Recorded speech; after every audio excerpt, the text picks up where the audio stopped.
예, 안녕하세요. 자, 이번 시간에는 교재 104페이지 퇴직급여 및 퇴직연금 회계 처리를 보겠습니다. 자, 먼저 교재 보시면은 충당부채라고 하는 게 나오죠. 예, 이거부터 설명을 좀 드릴게요. 자, 여러분들 부채에는 확정부채가 있고 추정부채가 있어요. 확정부채는 그 돈 나갈 게 확실하고 그 금액도 확실하게 아는 거. 예, 그게 확정부채예요. 그래서 외상배액금이나 미지급금 같은 거. 자, 그다음 추정부채가 있는데 이 추정부채는 그 돈이 나갈 게 얼마인지 정확하진 않아요. 예, 정확하진 않고 그다음 그 금액이 얼마가 나갈지 그 가능성 있잖아요. 가능성도 100%는 아니에요. 예, 그런 게 추정부채예요. 그래서 이 추정부채는 또 크게 두 가지로 나눠지는데 뭐하고 뭘로 나눠지냐면요. 예, 충당부채하고 예, 우발부채로 나눠져요. 자, 이건 나누는 기준이 뭐냐면요. 그 자원의 유출 가능성이 높고 그 금액을 신뢰성 있게 추정이 가능하다.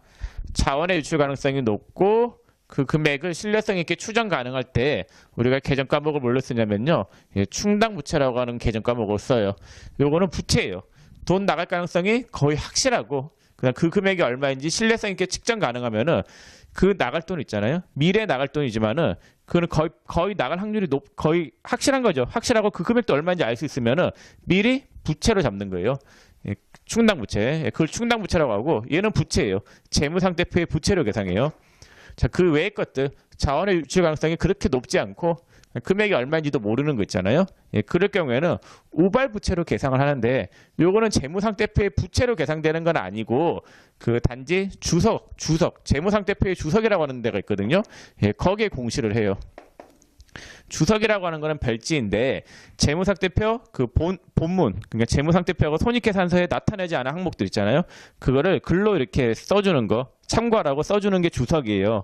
거기에 표시를 하지 재무상태표하고 손익계산서에 들어가는 항목은 아니다라는 거. 그냥 자원의 유출 가능성이 없으면 아예 공시 안 하겠죠. 그래서 충당부채는 부채인데 이거는 자원의 유출 가능성이 높고 그 금액을 신뢰성 있게 추정 가능할 때 사용하는 계정 과목이다라는 거. 그럼 충당부채 종류는 여러 가지가 있는데 그 가장 대표적인 게 뭐가 있냐면요. 퇴직급여 충당부채가 있어요.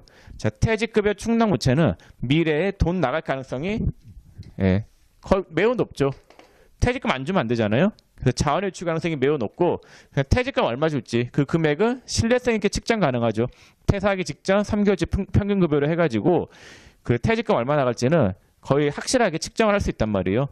예, 그럼 지금 당장에 나갈 돈은 아니지만 미래에 언제 나갈지도 몰라요. 예, 언제 나갈지도 모를 돈이지만은 어쨌거나 나갈 가능성은 매우 높고 금액도 신뢰성 있게 측정 가능하니까 얘는 충당부채로 해서 재무상태표의 부채로 계상할 수 있습니다. 자, 그럼 104페이지 상단에 충당부채 요건이 나와 있죠. 뭐 1번 과거 사건이나 거래의 결과로 현재 의무가 존재한다. 현재 의무는 모든 부채의 정의예요. 현재 의무가 현재 빚을 이야기하거든요. 예, 그게 부채죠.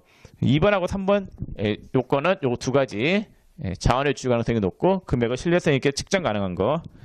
자, 종류는 어떤 것이 있느냐? 충당부채, 뭐 퇴직급여 충당부채, 판매보증 충당부채, 뭐 그런 것들이 있고. 자, 그 다음에 그 밑에 단 있죠. 단, 대손충당금, 감가상각 누계, 사채 할인 발행차금, 현재가치 할인 발행차금, 할인차금, 그 다음에 재고자산 평가손실 충당금. 이러한 계정 과목들은 부채가 아니에요. 부채가 아니고 그 관련된 계정 과목에서 차감하거나 가산하는 평가 계정이다라는 거. 자, 듣고 충당부채에 대해서 설명을 드렸고 그 충당부채 중에서 여러분들이 배울 거는 퇴직급여 충당부채밖에 없어요. 이것만 아시면 되고 요거는 퇴직금 회계 처리를 통해서 살펴볼게요. 자, 맨 하단에 2번에 퇴직급여 회계 처리가 있죠. 그거 볼게요. 자, 표 1번에 퇴직급여 충당부채 설정이 있죠. 자, 첫 번째 여러분들이 아셔야 될 게 퇴직금 회계 처리 중에서 퇴직급여 충당부채 설정.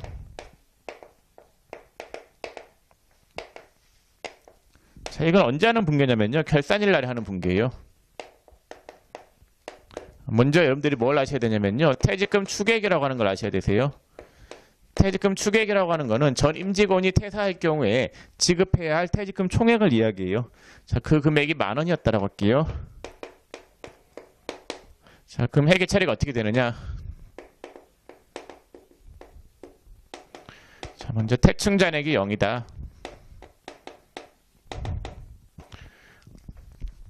자, 그럼 퇴직금 얼마가 나갈 것 같은 거예요? 10,000원이 나갈 것 같은 거죠. 자, 나갈 것 같은 퇴직금을 대변에 퇴직급여 충당부채, 부채로 잡으면 돼요. 그리고 차변에 오는 개정 과목은 퇴직급여 이렇게 분개하면 돼요. 자, 우리가 급여가 나가면 분개가 어떻게 돼요? 차변의 급여, 대변의 현금이겠죠. 자, 그 다음에 퇴직급여가 나가면 분개가 어떻게 돼요? 차변의 퇴직급여, 대변의 현금 이렇게 분개가 돼요. 자, 그럼 결산일 날에 퇴직급여 분개를 하는 거예요. 차변의 퇴직급여. 자, 돈 나가야 되겠죠. 근데 이날에 나가요? 미래에 나갈 돈이에요. 미래에 나갈 돈이잖아요. 그리고 그 나갈 돈이 거의 확실하고 그 금액이 얼마인지 신뢰성 있게 측정 가능하잖아요. 그래서 부채를 잡아야 되는데 그 부채가 충당부채이죠. 그리고 퇴직급여에 대한 충당부채라고 해서 개정 과목은 퇴직급여 충당부채로 쓰는 거예요. 자, 그 다음에 퇴충잔액이 만약에 5,000원이었다. 그럼 분개가 어떻게 되느냐? 그 분개는 차변의 퇴직급여 5,000원, 대변의 퇴직급여 충당부채 5,000원, 이렇게 분개하면 돼요. 자, 퇴충잔액이 5,000원이었다. 이 말이 무슨 말이냐면요. X의 1년도 말해 봤더니 추계액이 5,000원이었다라고 할게요. 그럼 분개가 어떻게 돼요? 차변의 퇴직급여 5,000원, 대변의 퇴충 5,000원 이렇게 분개가 되어 있겠죠? 자, 근데 X 2년도 말이 됐어요. X 2년도 말에 추계액이 10,000원이 됐다.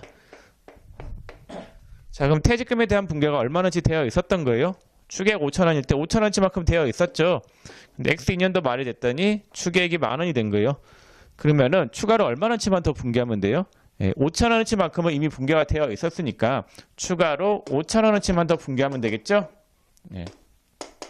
자, 이렇게 분개하시면 되겠습니다.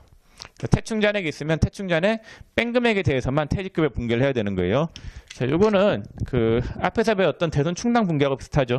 대손 충당금 분개할 때도 대손 충당금 잔액이 있으면 그거 빼고 충당금 쌓았잖아요. 자, 그 다음에 105페이지 상단에 이번에 퇴직급여 지급 시 요거에게 처리도 설명을 좀 드려볼게요. 자, 퇴직금 지급 시에게 처리를 보겠습니다. 자, X의 1년도 말에 예를 들어서 퇴직금 추계액이 500원이라서 차변의 퇴직급여 500원, 대변의 퇴직급여 충당부채 500원 이렇게 분개를 해놨어요.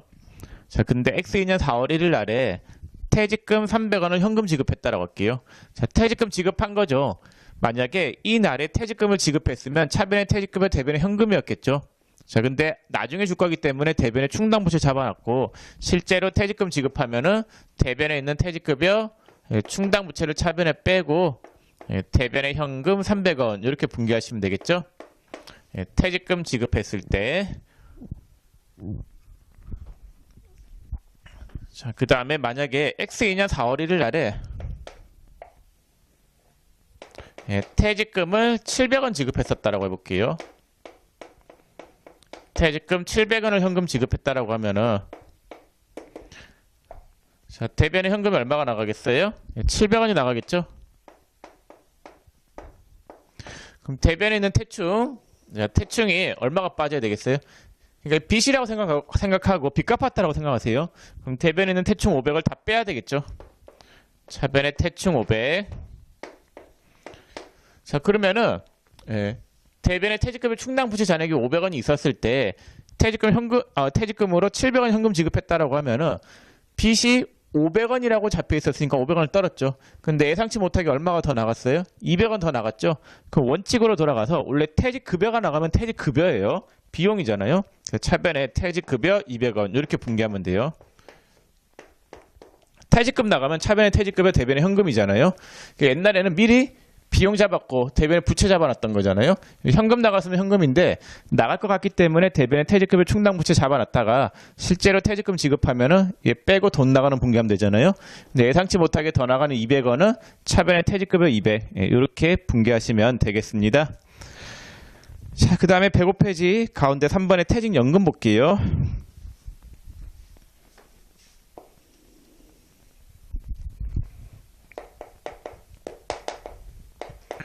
자, 세 번째 퇴직연금.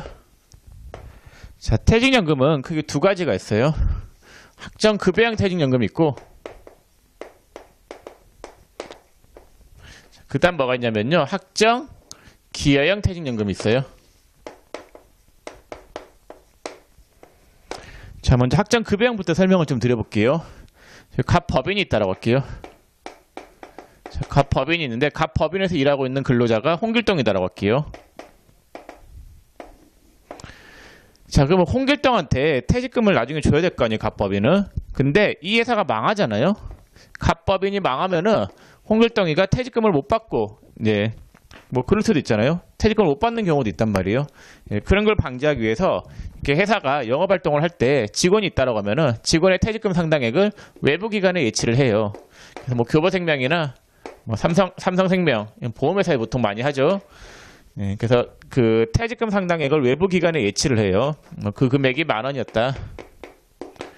받을 퇴직금이 10,000원이었는데 그 퇴직금 10,000원을 외부 기관에 예치하고 나중에 홍길동에 퇴사할 때는 갑 법인이 아닌 교보생명으로부터 퇴직금을 받을 수 있게 해줘요. 그러면 교보생명은 이렇게 그 퇴직연금에 해당하는 금액 이거를 불입하면은 통장을 하나 만들어줘요. 통장 이름이 퇴직연금 운용자산이에요. 우리 보통예금 통장은 보통예금, 정기예금은 정기예금, 퇴직연금은 퇴직연금 운용자산이라고 하는 통장을 하나 만들어주거든요. 그럼 여기다가 금액이 10,000원 불입이 됐죠. 10,000원 들어가 있어요. 그럼 교보생명은 이 돈을 받아가지고 열심히 운용을 할 거예요. 운용을 해가지고 수익률을 20% 올렸어요. 그럼 통장에 돈이 얼마가 돼요? 12,000원이 되겠죠. 수익이 2,000원 발생한 거잖아요. 이 수익 2,000원 발생분에 대해서 갑 법인이 가져가고 홍길동한테는 확정된 퇴직금이 10,000원만 지급하는 게 학정 급여형 퇴직연금이에요. 그래서 교보생명에서는 이 퇴직금 지급할 때 홍길동한테 퇴직금 지급할 때 수익 발생분은 갑 법인한테 주고 홍길동한테는 퇴직금 상당액만 지급을 할 거단 말이에요. 예, 이런 퇴직연금을 뭐라고 하냐면요. 학정 급여형 퇴직연금이다라고 해요. 퇴직급여가 확정됐다 이 말이거든요. 갑 법인이 홍길동한테 줘야 될 퇴직급여는 픽스돼 있어요. 확정돼 있고 이 퇴직연금 불입한 금액 있잖아요. 여기서 발생한 수익은 모두 누가 가져가냐면요. 갑 법인에게 기속이 되는 거. 이게 학정 급여형 퇴직연금이에요. 자, 그러면은 학정 급여형 퇴직연금 하에서는 이 퇴직연금 통장에 들어있는 돈이 일단 누구 거라고 볼 수 있어요? 갑 법인 거죠. 갑 법인 거예요. 단지 이 통장에 들어있는 돈을 퇴직금 지급 용도로만 쓸 수 있지 그 외의 용도로는 못 써요. 홍길동이가 퇴사해야지 갑 법인도 이 돈에 출금이 가능하단 말이에요. 자, 그러면은 요 10,000원 불입했을 때 회계 처리가 어떻게 되느냐? 퇴직연금 불입했을 때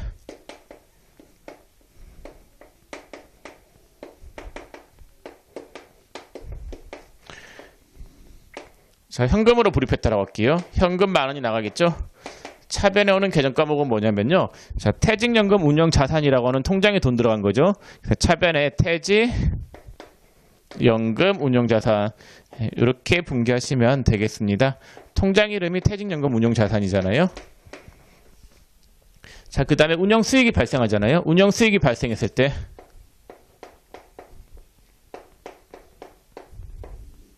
자, 얼마만큼의 수익이 발생했어요? 2,000원만큼의 수익이 발생했죠? 요거는 그냥 이자 붙은 걸로 보세요. 보통예금 통장하고 같은 걸로 보면 되는데 보통예금 통장에 돈 넣었으면 차변에 보통예금이죠. 그 다음에 거기서 수익 발생하면 대변에 이자 수익이잖아요. 예, 퇴직연금도 마찬가지예요. 퇴직연금 운용자산 통장에 돈이 증가했죠. 증가한 거에 대해서 계정 과목은 대변에 수익 잡으면 된단 말이에요. 차변에 오는 계정 과목은 퇴직연금 운용자산 통장에 돈이 2,000원 늘었으니까 증가한 통장 금액을 잡아주면 되겠고 대변에는 이자 수익 2,000원 이렇게 분개하시면 되겠습니다.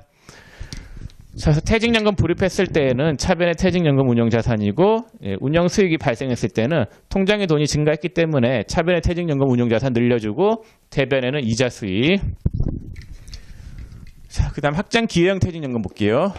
자, 갑 법인이 있는데 갑 법인이 망하면은 퇴직금 못 주니까 퇴직금 상당액을 교보생명에다가 예치를 해둬요. 10,000원 예치했다라고 할게요. 그럼 홍길동한테 나중에 퇴직금 지급해야 될 거 아니에요?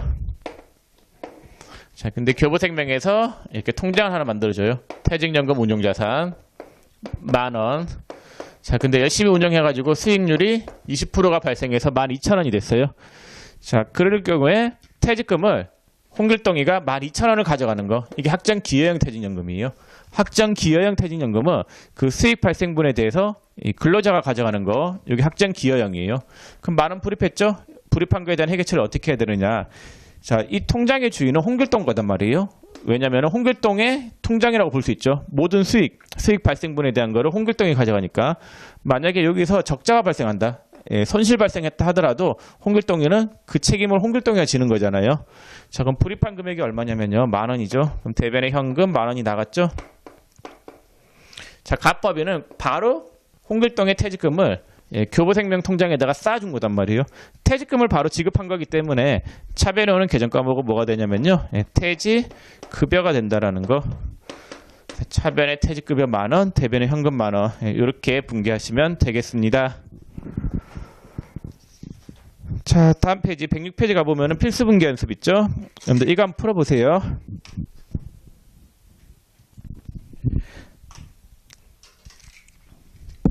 자, 106페이지 1번부터 풀어볼게요. 1번에 퇴직급여 추계액은 20,000원이다. 장부상 퇴직급여 충당부채 잔액은 0원이다.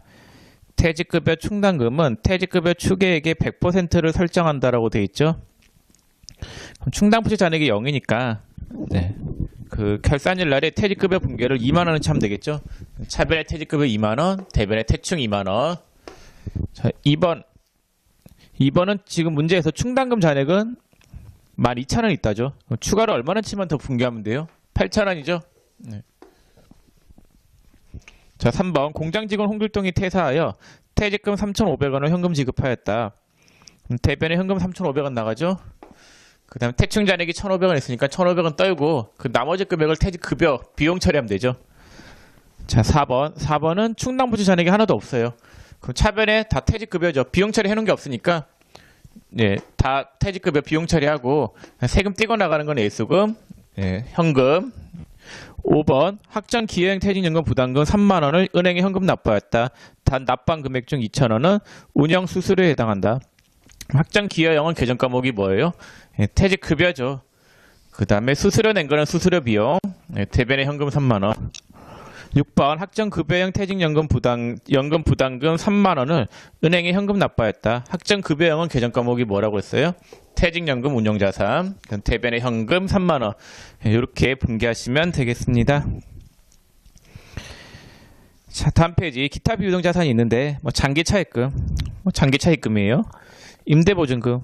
앞에서 한번 설명드렸죠. 집주인 입장에서 보증금을 받은 거는 나중에 돌려줘야 될 돈이기 때문에 부채라고 했었죠. 자, 3번에 장기 미지급금. 하나도 안 중요해요. 자, 그 다음 네 번째 외화채권 채무의 평가가 있는데 요거 설명을 좀 드려볼게요. 자, 다음 페이지 108페이지 그 회계 처리하시오 나와 있죠.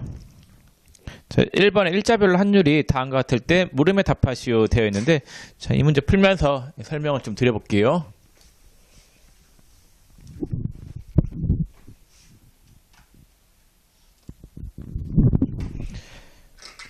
자, 108페이지 필수분계 연습인데 1번에 일자별로 환율이 다음과 같을 때 물음에 답하시오라고 되어 있죠. 환율이 나와 있는데 2001년 11월 11일 날의 환율이 1달러당 1,200원이죠. 1달러를 1,200원 주고 살 수 있다 이 말이에요. 2001년 12월 31일 날 환율은 1달러에 1,100원, 1달러를 1,100원 주고 살 수 있다는 거고 2002년 3월 12일 날의 환율은 1달러를 1,000원 주고 살 수 있다는 거예요. 1번 문제 보시면은 주식회사 준서는 2001년 11월 11일에 미국에 있는 H사에 제품 100달러를 수출하였으며 대금은 2002년 3월 12일에 현금으로 회수하였다. 주 준서의 결산일이 12월 31일인 경우 다음의 요구사항에 답하시오. 그럼 2001년 11월 11일 날에 외상으로 물건을 팔았으니까 차변의 외상 매출금, 대변의 제품 매출 이렇게 분개하면 되겠죠? 근데 몇 달러에 팔았어요? 100달러에 팔았잖아요. 그럼 100달러라고 나타낼 수는 없는 거잖아요. 우리나라 재무제표이기 때문에 원화로 나타내야 되잖아요. 100달러를 원화로 나타내면은 1달러에 1,200원. 그러니까 이 거래가 발생한 날의 환율로 이 금액을 잡아야 되는 거예요. 채권을. 우리가 평가할 게 지금 이 채권 있잖아요. 받을 돈. 이 받을 돈이 어떻게 변해가는지를 보는데 지금 받을 돈이 100달러인 거잖아요. 지금 12만 원 받을 게 아니라 달러로 받을 돈이 있는 건데 장부 작성을 해야 되니까 우리가 분개를 해야 될 거 아니에요. 분개를 해야 되니까 그 날의 환율, 거래가 발생한 날의 환율로 일단 평가를 해둔 거예요. 자, 그럼 차변의 외상 매출금 12만 원, 대변의 제품 매출 12만 원 이렇게 분결을 해요. 자, 근데 이 채권 있죠, 받을 돈. 이 받을 돈은 지금 100달러인 거지 12만 원인 건 아니죠. 환율이라고 하는 거는 매일매일 바뀐단 말이에요. 그럼 매일매일 바뀔 때마다 이 채권을 다시 평가해야 되느냐? 그건 아니단 말이에요. 언제 한 번만 하면 되냐면은 결산일 날에 외화를 평가하면 되는 거예요. 그럼 현재 장부가액이 외상 매출금이 12만 원이잖아요. 그럼 기말에 가서 기말 환율로 100달러를 평가했더니 1달러당 1,100원이잖아요. 그 문제에서 2001년 12월 31일 날의 환율이 1달러당 1,100원이라고 나와 있잖아요. 그럼 기말에 평가한 금액으로 하면은 외상 매출금이 얼마가 돼야 돼요? 11만 원이 돼야 되겠죠. 현재 받을 돈이 장부상에 12만 원이라고 되어 있는데 결산일 나가서 봤더니 받을 돈이 11만 원으로 줄어든 거잖아요. 왜 줄어들었어요? 환율 때문에 그런 거죠. 환율. 그러면은 받을 돈을 줄여야 되겠죠. 만 원을 빼요. 자, 이익이에요, 손실이에요? 손실이죠. 왜 손실이에요? 환율 때문에 발생한 손실. 결산일 날에 외화를 환산해 봤더니 손실이 발생한 거잖아요. 차변에 오는 계정 과목은 외화 환산 손실이라고 하는 계정 과목으로 해서 영업의 비용으로 처리하면 되는 거예요. 그래서 채권이 만 원만큼 줄었고 차변에 오는 계정 과목은 외화 환산 손실. 자, 그 다음에 3번 볼게요. 1번에 3번. 외상대금의 해소일인 2002년 3월 12일에 회계 처리를 하시오. 그럼 3월 12일 날에 돈 받았죠. 외상대금 받는 거예요. 그럼 외상매출금이 12만 원에서 만 원이 빠진 11만 원 있는 상태인데 현재 외상매출금의 장부가액은 11만 원인 거잖아요. 그럼 11만 원을 받았죠. 네, 떨어야 돼요. 돈 받았으니까. 자, 받죠. 받는 거는 받는 날의 환율로 돈 받을 거예요. 회수일 날의 환율. 받는 날의 환율이 지금 문제 얼마라고 되어 있냐면요. 1달러당 1,000원이라고 되어 있죠. 잘못했네. 현금이 얼마가 들어와요? 10만 원이 들어오겠죠. 10만 원. 그러면은 자,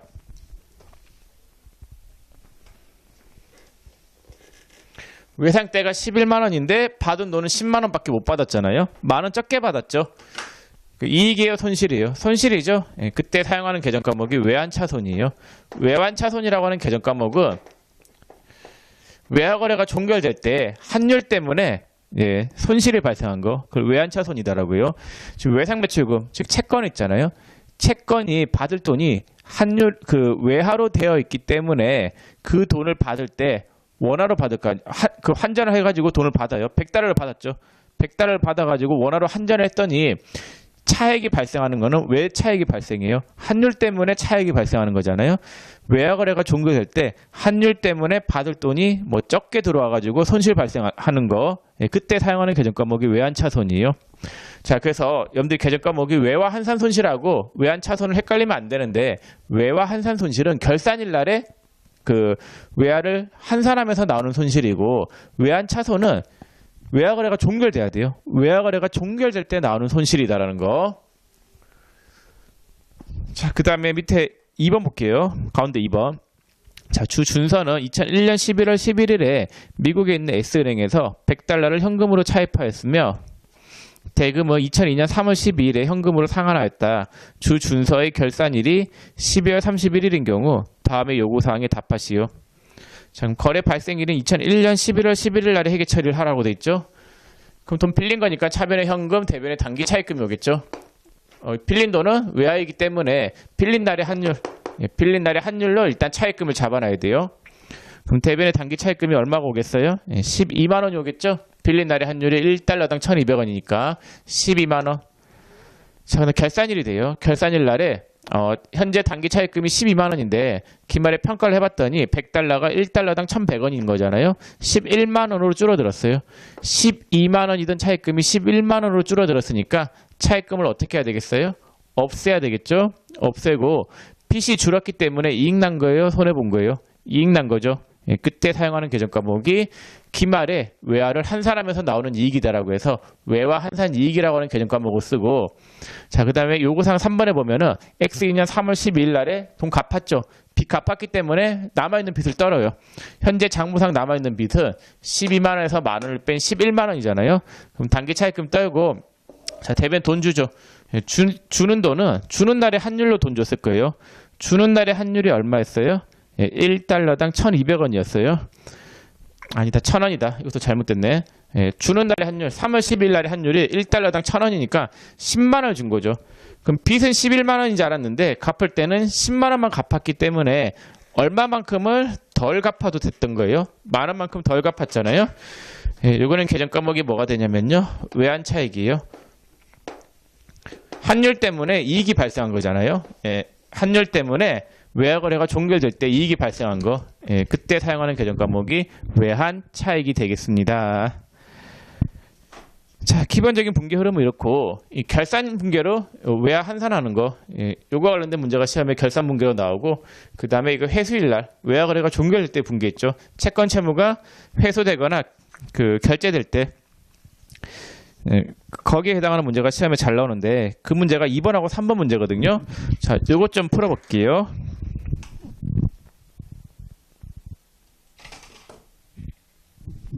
자, 2번 문제 보시면은 A사에 수출하였던 제품에 대한 외상 매출금 2,000달러가 2001년 8월 15일에 보통예금 계좌에 입금되었다. 회수일에 회계 처리를 하시오.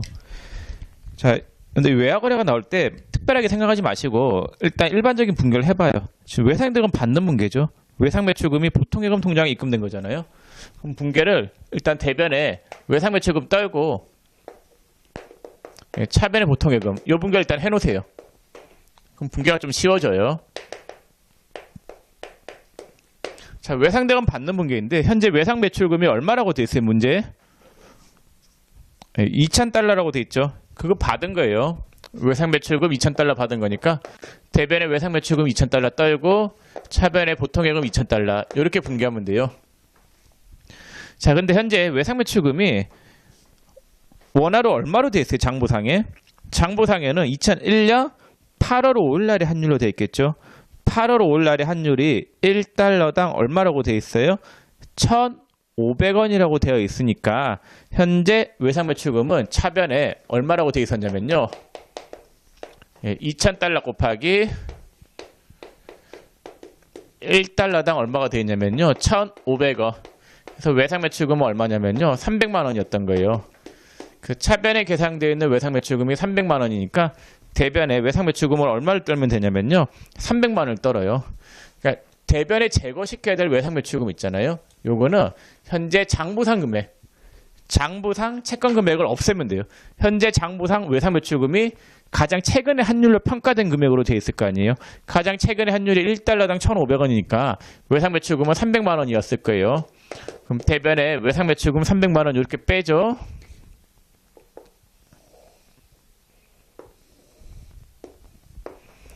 자, 그 다음에 차변에 보통예금 통장에 돈이 들어오는데 이 돈은 들어오는 날의 환율로 돈 들어올 거예요. 자, 얘는 받는 날의 환율로 돈이 들어오겠죠. 2,000달러가 들어오는 날의 환율로 하면은 들어오는 날의 환율이 얼마예요 지금? 8월 15일 날에 돈 받은 거죠. 8월 15일 날의 환율이 1달러당 1,300원이라고 돼 있잖아요. 그래서 1달러당 1,300원 해가지고 260만 원이 들어온 거예요. 그럼 외상 매출금 300만 원 받을 게 있는데 300만 원 받을 돈이 있었는데 얼마가 들어온 거예요? 260만 원이 들어온 거잖아요. 그럼 차변에 보통예금 통장에 들어온 돈은 260이에요. 현재 장부상에 받을 돈이 300이었는데 실제로 들어온 돈은 260. 그러면은 이익이에요, 손해예요? 예, 손실난 거죠. 얼마만큼 손실난 거예요? 40만 원만큼 손실난 거죠. 예, 그때 사용하는 계정 과목이 외환차손이에요. 환율 때문에 차손이 발생한 거잖아요. 환율 때문에 돈이 덜 들어온 거기 때문에 그때 사용하는 계정 과목이 외환차손이 되겠습니다. 자, 그래서 여러분들 분계하실 때 그냥 일반적인 외상대 받는 분계하시고 그 차익만큼을 외환차손, 외환차익 그렇게 처리하면 돼요. 3번 더 볼까요? 3번에 시트은행으로부터 2001년 10월 10일 차입한 단기 차입금 10,000달러를 2002년 8월 12일에 현금으로 상환하였다. 갚은 거죠. 그러니까 차입금 갚는 분계를 하면 돼요. 그럼 대변에 있는 단기 차입금을 차변에 빼고 대변에 현금 나가는 분계. 이 분계를 일단 해놔요. 해놓고 난 다음에 그 다음에 여기 들어가는 금액을 여러분들이 적기만 하면 돼요. 자, 그러면은 이 채무 있죠. 이 채무는 가장 최근의 환율로 채무가 평가가 되어 있을 거예요. 자, 지금 현재 얼마냐면요. 10,000달러인데 가장 최근의 환율이 언제로 평가가 되어 있겠어요? 전년도 말일 날에 한번 평가를 했겠죠. 그럼 전년도 말일 날의 환율이 얼마냐면요. 2001년 말 환율이 1달러당 1,100원이죠. 그래서 단기 차입금이 1,100만 원이었던 거예요. 자, 그다음 갚죠. 갚을 때 환율로 돈을 주겠죠. 줄 때 환율이 얼마예요? 2002년 8월 12일 날에 상환했으니까 8월 12일 날에 환율이 1달러당 1,000원이죠. 그럼 10,000달러 곱하기 갚는 날에 환율로 돈 갚았으니까 돈이 얼마가 나가냐면요. 1,000만 원이 나가겠죠? 그럼 1,100만 원 갚아야 되는데 1,000만 원만 줬으니까 얼마만큼 이익이 발생한 거예요? 100만 원이죠. 100만 원만큼 환율 때문에 발생한 이익이다라고 해서 외환 차익 100만 원. 이렇게 분개하시면 되겠습니다. 그래서 분개하실 때 채권하고 채무를 일단 떨어요. 1순위가 외상매출금이 있으면 외상매출금. 얘를 떠는 게 1순위. 떨 때는 현재 장부상 금액, 장부가액으로 떨어요. 자, 그냥 돈을 받겠죠. 받는 거는 받는 날의 환율. 요거는 결제일 날의 환율로 평가하고 차액이 발생할 거 아니에요? 예, 차액이 발생하면 외환 차익, 외환 차손. 예, 그러한 계정 과목을 쓰시면 되겠습니다. 자, 3번 문제를 굳이 일자별로 분개하면 이렇게 돼요. X 1년 10월 10일 날에 돈 빌렸죠. 빌린 날의 환율이 얼마예요? 네, 1달러당 1,200원이니까 차변의 현금 1,200, 대변의 단기 차입금 1,200. X 1년 말이 돼요. 그럼 차입금이 얼마가 됐어요? 예, 환율이 말일 날의 환율이 1달러당 1,100원이니까 단기 차입금 100만 원 떨죠. 그럼 대변의 외화, 한산, 이익 100만 원. 이렇게 분개가 되겠죠? 그쵸? 자, 그럼 단기 차입금이 1,200에서 100이 빠진 1,100이라고 돼 있잖아요. 장부상 금액이. 그래서 차변에 단기 차입금 1,100을 뺀 거예요. 장부상 금액. 네, 이만큼 빠지죠. 돈 주는 거는 주는 날에 환율로 돈 주고 차익 발생분은 외환 차익. 자, 이렇게 해서 부채도 설명을 다 드렸습니다. 자, 그럼 잠깐만 쉬었다가 그 뒤에 110페이지 이론 문제하고 저 뒤에 실전 연수 문제를 좀 풀어볼게요.